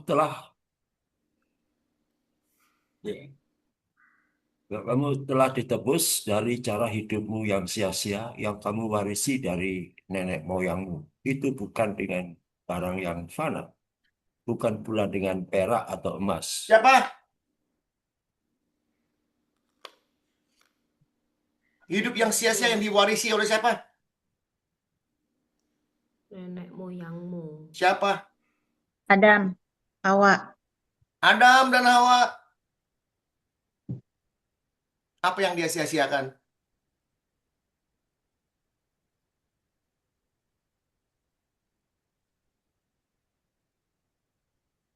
Salomo punya Melanggar. Kehidupan kekal. kehidupan Makanya dia jadi kekalnya mati. disia-siain, dibuang sama dia. Iya, jadi mati dia. Salomo cuma punya hikmat begitu hebat, hidupnya disia-siain, hikmatnya disia-siain sama dia. Ini satu manusia lebih bodoh daripada si siapa namanya?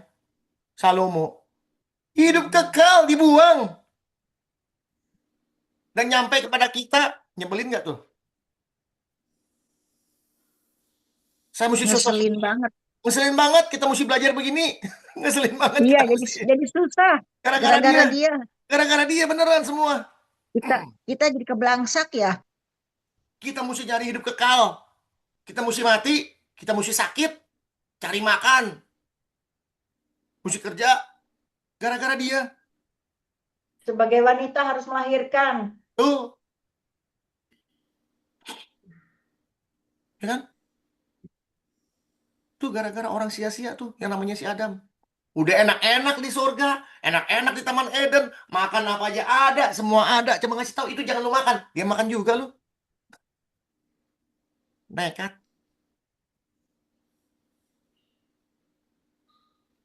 Kalau antara Salomo dengan Daniel, kira-kira mana yang lebih berhikmat, Pak? Menurut Pak Hendrik. Mari kita jawab. Jangan menurut saya, menurut firman Tuhan. Menurut saya masa pasti salah saya jawabnya. Mesti menurut firman Tuhan, jangan menurut saya, Pak. Kalau saya bilang menurut saya nanti saya diomelin orang. Katanya ini. Doa Salomo, kita lihat.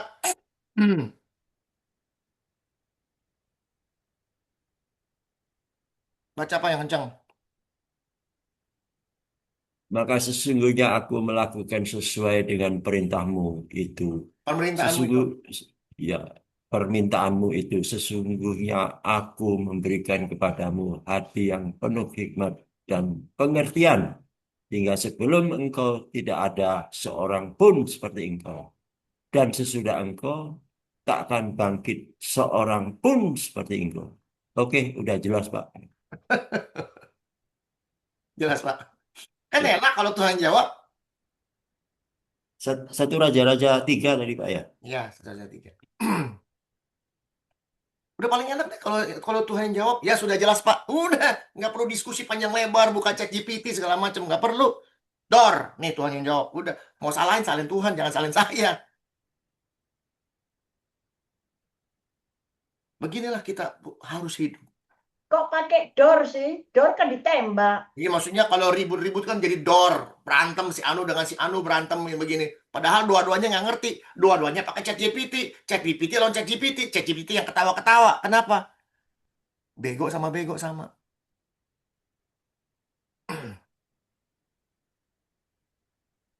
Ada jawaban yang paling pasti, yaitu Tuhan sendiri, firman sendiri, pakai ChatGPT. Kan lucu. Nggak semua orang hafal ayat, Hendrik. Jadi ChatGPT diminta tolong. Nggak semua orang hafal ayat, betul. Tapi semua orang bisa baca. Firman Tuhan. Bisa. Yesus bisa. Jadi Paulus bisa. Matius bisa. Markus, Lukas, Yohanes semua bisa. Emang dia orang dewa? Sama manusia. Petrus, apa sekolahnya? Apa sekolahnya Petrus? Nelayan. Sekolah nelayan. semua rata-rata nelayan ya. Nah, kok bisa? Terus, terus bagaimana Pak mengenai Nathanael, Pak?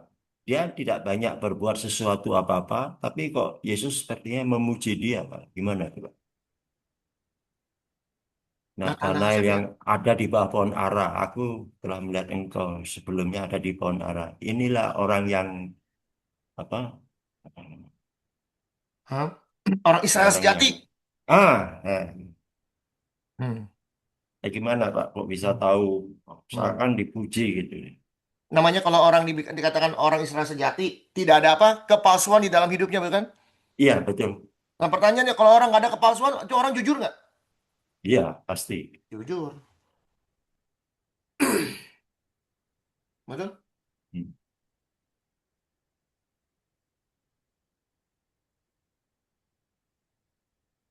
Ya. Jadi Eh, bagaimana ya Pak kalau kita bisa menghafal banyak ayat kitab? Kasih tahu dong caranya.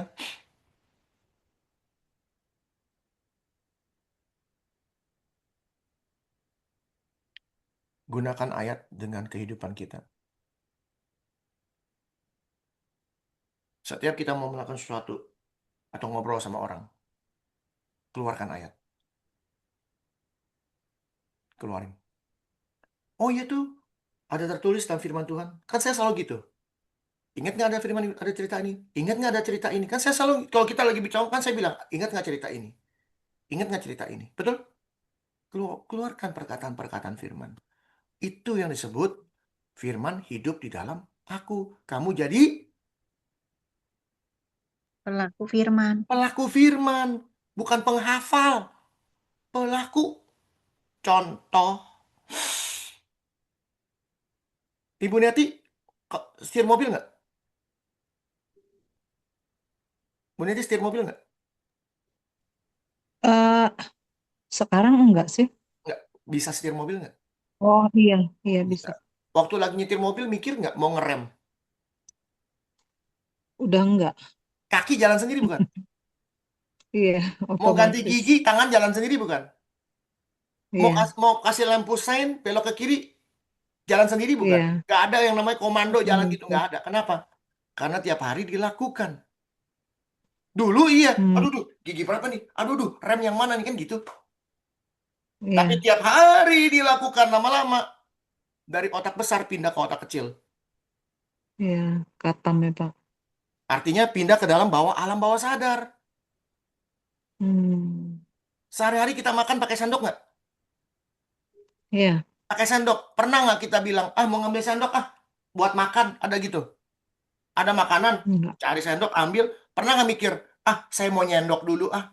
Ah kita lihat dulu isinya apa ah. Ah coba cicipin dulu. Langsung caplok, caplok, caplok. Apalagi kalau lagi lapar, blub, blub, blub, blub, blub. Mikir juga nggak ada sendok di tangan. Yang kepikir, Hmm, enak makanannya, udah. Masuk perut. Mangkok di tangan, piring apa sendok di tangan, udah nggak kepikir. Ini lagi kerja. Tangannya kerja, nggak ada yang nyuruh kepala. Kalau firman itu ada di kepala kecil kita, pikiran kita, kelakuan kita, perbuatan kita, semua dikontrol oleh roh.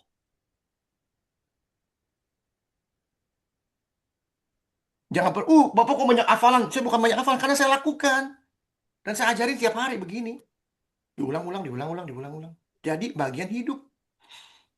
Jangan handphone doang bagian hidup. Ini handphone jadi bagian hidup. Melek mata. Siapa di sini yang melek mata nggak pegang handphone? Ngaku aja. Melek mata saya nggak pegang handphone. Ada? Tidak ada. kadang-kadang. Mata belum melek udah pegang handphone. Biasanya orang bisnis begitu. Hah? Saya tidur aja mesti pakai alarm, pakai handphone. Kalau nggak ada alarm, nyelonong terus tadi. Orang Oh kerja, iya, orang bisnis, benar-benar. rata-rata bergantung sekarang sama Semua handphone. pendeta juga begitu. Melek mata lihat handphone. Apa yang dilihat nomor satu? Alkitab. Jam. Hah? Sampai nggak sempet ngobrol pendetanya, Hendrik. Pendetanya lihat nih di YouTube gua kemarin ada YouTube nih. Berapa like nih? Pengen lihat berapa like nih? Followers. Followernya berapa banyak nih? Kedua, buka bang. Aduh, duitnya Udah kurang bang. diklaim, udah dikirim belum ya? Ini Royaltinya. yang belum kirim. Apalagi sekarang katanya kalau persembahan pakai QR code. Kiris, Pakai QR ya. QR. Betul nggak pakai QR code? Udah semua, Iya. hampir semua gereja pakai. Ngecek Gereja-gereja ngecek besar. transferan kok Hendrik.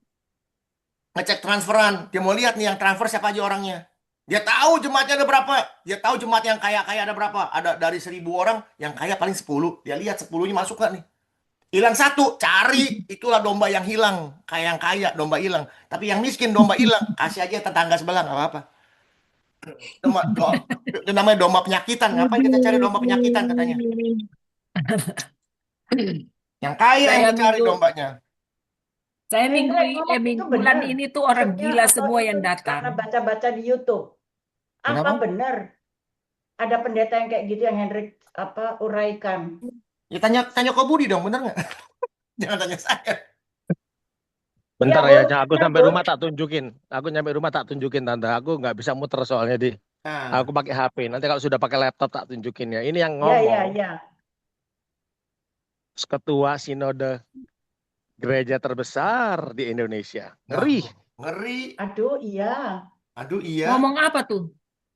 Alkitab itu dia nggak ngomong sesuai Alkitab.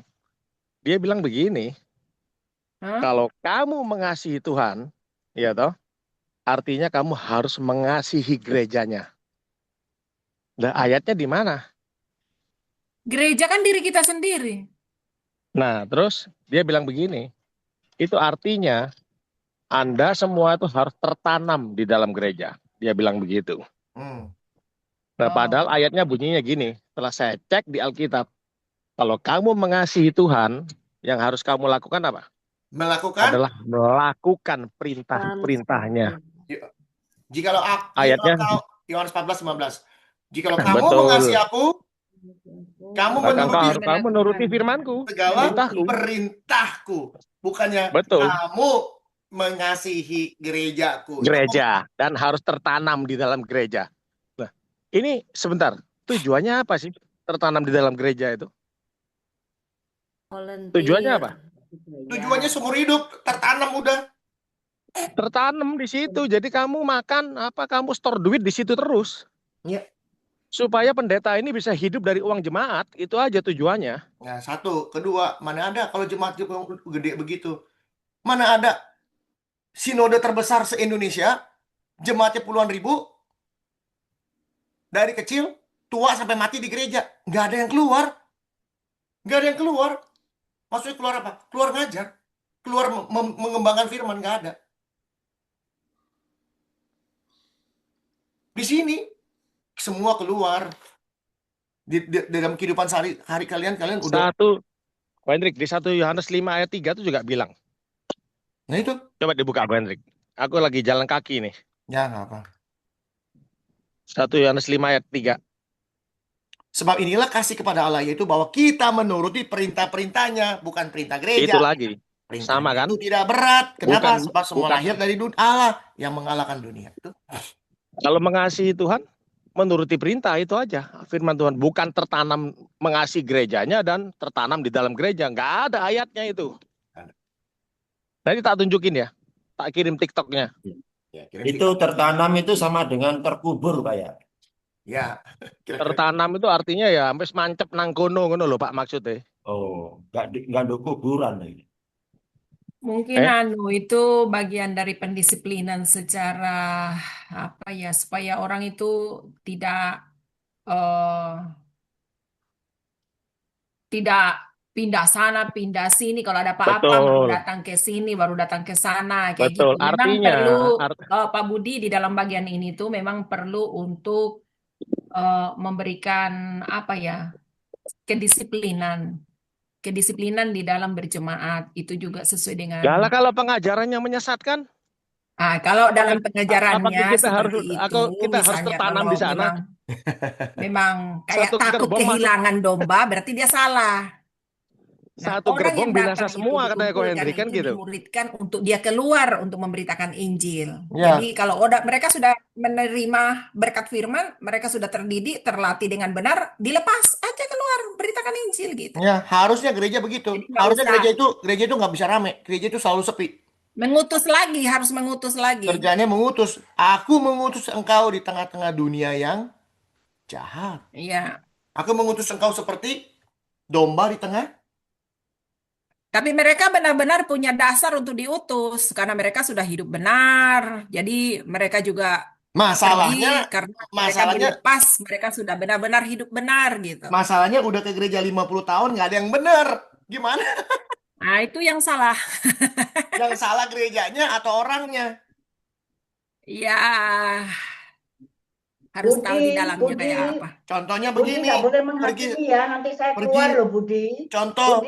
Contoh pergi sekolah dari umur 10 tahun sampai umur 70 tahun SMA nggak lulus-lulus. Ini yang salah orangnya atau sekolahnya?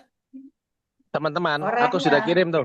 Aku sudah kirim link TikToknya di Zoom. Ada yang bisa buka nggak? Aku masih di jalan ini. Ya nanti Oh iya, buka, nanti buka dibuka. sendiri aja, jangan Sudah di sini. dibuka Jangan, sekarang, diputer supaya semua jangan, dengar. jangan, itu jangan. Putar sendiri aja nanti, jangan puterin. Oh gitu. Ya. Oke. Pak Hendrik, Jadi Pak Hendrik menginjil ke lapas itu ada ayatnya, Pak. Menginjil ke lapas. Ya, ini gencar ini, Pak. Mhm. Ya, hampir setiap hari saya mendengar ini. Penginjilan ke lapas, semangat sekali. Sampai masak-masak. Hmm. Ada ayatnya, Pak, kira-kira bisa menopang gitu. Supaya saya Ada. bisa juga bersemangat. Hmm.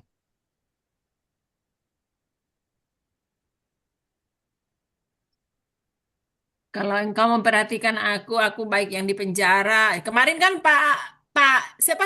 Pak Hendrik sudah jelaskan yang diperhatikan itu kalau orang benar yang menderita karena Injil itu yang kita harus cari di sana. Kalau karena dia penjahat, Nih, kalau ini dia di bicara, penjara karena kejahatannya ya. ini bicara begini. Dikatakan, kapan engkau ketika aku di penjara, kamu mengunjungi aku. Betul ini kalimatnya? Iya. Betul nggak?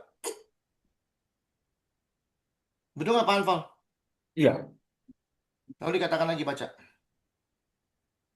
Waktu aku telanjang, kau memberi aku pakaian gitu. Lalu? Baca. Aku berkata kepadamu, sesungguhnya segala sesuatu yang kamu lakukan untuk salah seorang dari saudaraku yang paling hina ini, kamu telah melakukan untuk aku. Yang paling hina ini pengertiannya apa ya? Paling jahat atau yang bagaimana, Gini Pak? dulu nih, ini. Bila manakah kami melihat engkau sakit atau dalam penjara dan kami mengunjungi engkau?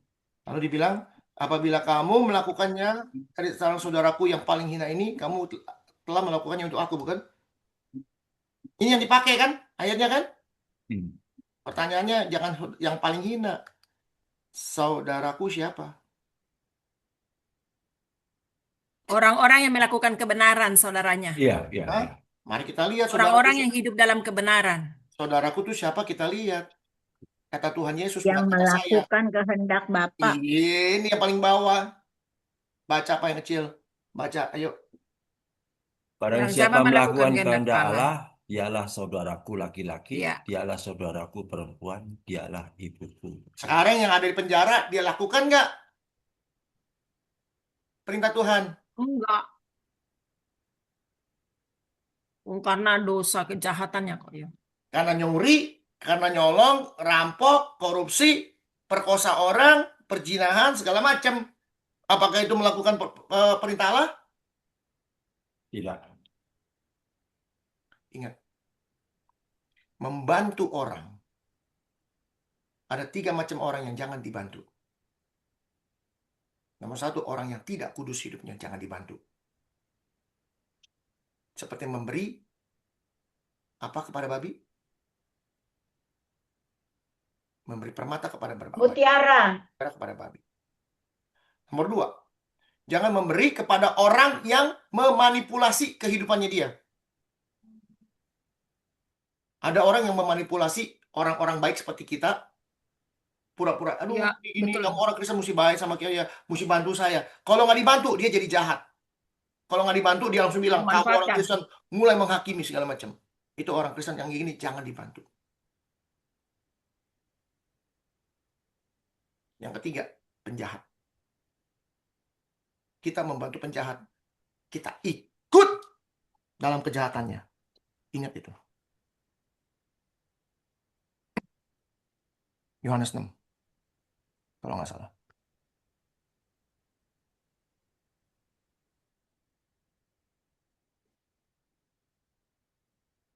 Pada saat Yesus memberi makan orang banyak, ya, ini kan ada nih Yesus kan kasih makan nih 5.000 orang, betul nggak? Betul nggak? Iya. Ini Yesus memberi makan 5.000 orang. Lalu Yesus bilang apa? Dikatakan,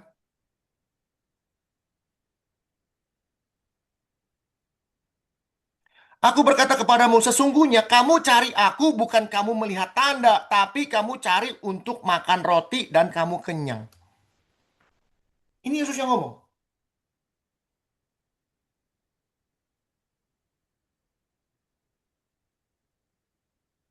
Kamu bukan cari saya, kamu cari makanan. Untuk memuaskan perutmu, memuaskan hasratmu. Orang manipulator semua. Penjahat semua. Ya.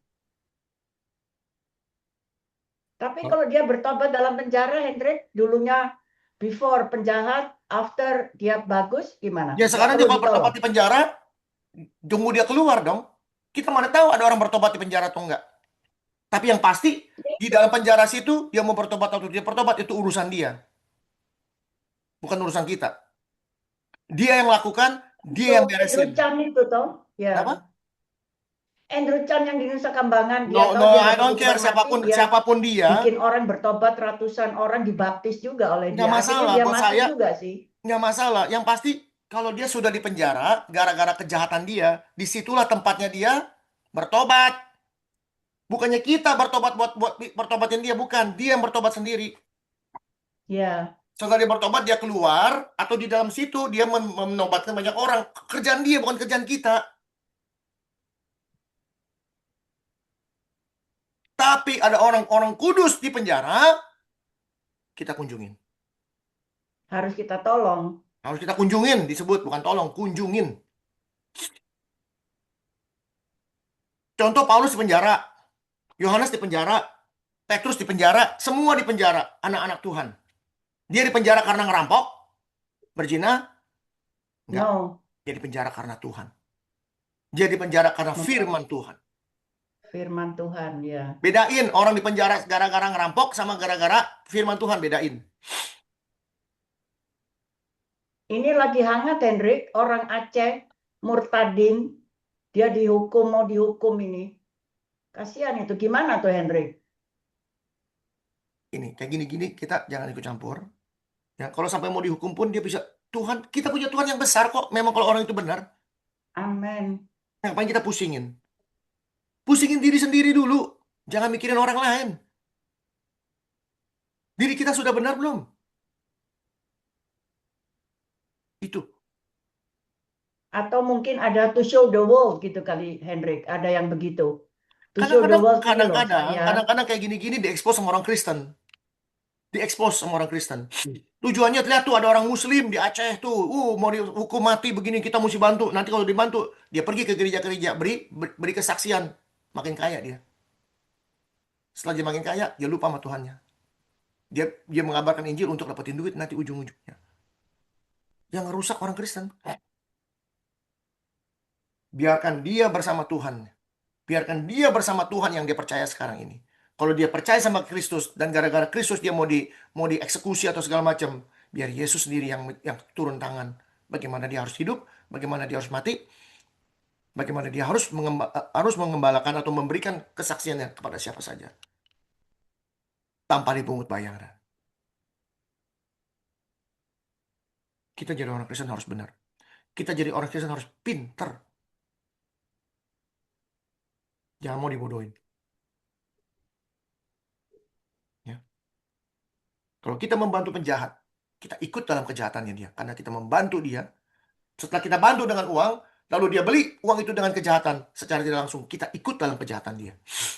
Itu yang firman Tuhan katakan, jangan. Hendrik. Itu berarti yang tadi yang aku bilang itu loh, statement bahwa kalau kita mengasihi Tuhan, artinya kita harus mengasihi gerejanya dan tertanam di dalam gereja. Artinya kalau kita tidak tertanam di dalam gereja, artinya kita tidak mengasihi Tuhan dong, kan gitu artinya. Itu kan kata dia, bukan kata Tuhan. Nah, ya itu makanya. Sama gampang-gampang aja, itu kan kata kamu, bukan kata Tuhan. Yang gampang aja. Tuhan ngomong apa? Kamu ngomong apa? Kamu ngomong itu, ya udah, nih Tuhan ngomongnya ini. Mana yang kamu dengar? Tinggal pilih, mau dengar manusia, mau dengar Tuhan. Ya, jadi analoginya dia bilang gini, kalau kamu mengasihi Tuhan, artinya kamu itu harus tertanam di dalam gerejanya Tuhan. Itu loh. Pertanyaannya, gereja Tuhan bukan? Jadi kan dia bilang dia menganggap dirinya itu gereja Tuhan. Ya kita Gitu cek, loh. kita Jadi tes. Kita tes. Jemaat kamu domba siapa? artinya Ko Hendrik dan saya ini tidak mengasihi Tuhan, itu loh artinya begitu. Karena tidak tertanam di dalam gereja. Loh, kan syarat utama, oh iya, syarat utama mengasihi Tuhan adalah mengikuti perintahnya kan? Oh jelas, jelas itu. Kita tanya sama pendetanya, ini jemaat Nah domba itu loh, siapa? makanya aku bilang, jadi statement dia itu kan manipulatif, Ko Hendrik. Itu saya bilang tadi, manipulator. Itu namanya distorsi firman Tuhan. Bukan distorsi. Distorsi masih mending. Diputar balik. Manipulator itu. Jadi Manipulator. seakan-akan kalau kita tidak bergereja, kita tidak mengasihi Tuhan, artinya apa? Masuk Kita neraka. meninggalkan Tuhan Yesus, kan Masuk gitu. neraka, iya. Yang paling tanya aja, ini jemaat domba siapa? Jawabannya apa? Itu domba saya. Sedangkan firman Tuhan mengatakan itu dombanya siapa? Tuhan. Hai Petrus, apakah Tuhan kamu mengasihi Yesus. aku? Dombanya Tuhan, Tuhan aku Yesus mengasihi. lah. Dikatakan, hai Petrus, kamu mengasihi aku? Ya Tuhan, engkau tahu, aku mengasihi engkau. Gembalakanlah Domba-domba. domba-dombaku. Pendeta bilang, ini dombaku, kunya siapa? Ku kecil, ku besar, kan gitu. Gila ya, dipelintir. Kenapa kok sampai 3 kali, Pak ya? Yesus tanya. Yesus kok sampai tanya 3 kali itu maksudnya apa? Di sini ada satu peraturan, kalau 3 orang mengatakan kamu gila, kamu gila. 3 kali itu suatu pernyataan, konfirmasi. 2 atau 3 orang dikatakan yang firman Tuhan, hukum itu jadi Kumpul sah. demi namaku. Oh iya. Hukum itu jadi sah, 2 atau 3 orang. Jadi pada saat ditanya 3 kali, jawabnya sudah benar, Petrus memulai pengembalaannya. Anyway, sudah jam 10 lewat ya, udah mesti masuk kerja, terlambat nanti. Tapi terima kasih ya untuk harinya. Saya mengucap syukur kepada Tuhan bahwa saya tetap diberikan kesempatan, diberikan kekuatan untuk bisa memberikan firman Tuhan walaupun nggak Senin, walaupun Selasa saya harus pergi kerja. Tapi firman ini nggak akan bosan-bosan kita dengar. Ya. Firman itu menambah kita punya wawasan, menambah kita punya hikmat. Sehingga kita kalau berdoa nggak minta cari apa-apa, kita carinya hikmat. Segala sesuatu yang kita perlukan sudah diberikan kepada Tuhan. Sudah. Syaratnya cuma satu. Ikuti perintahnya.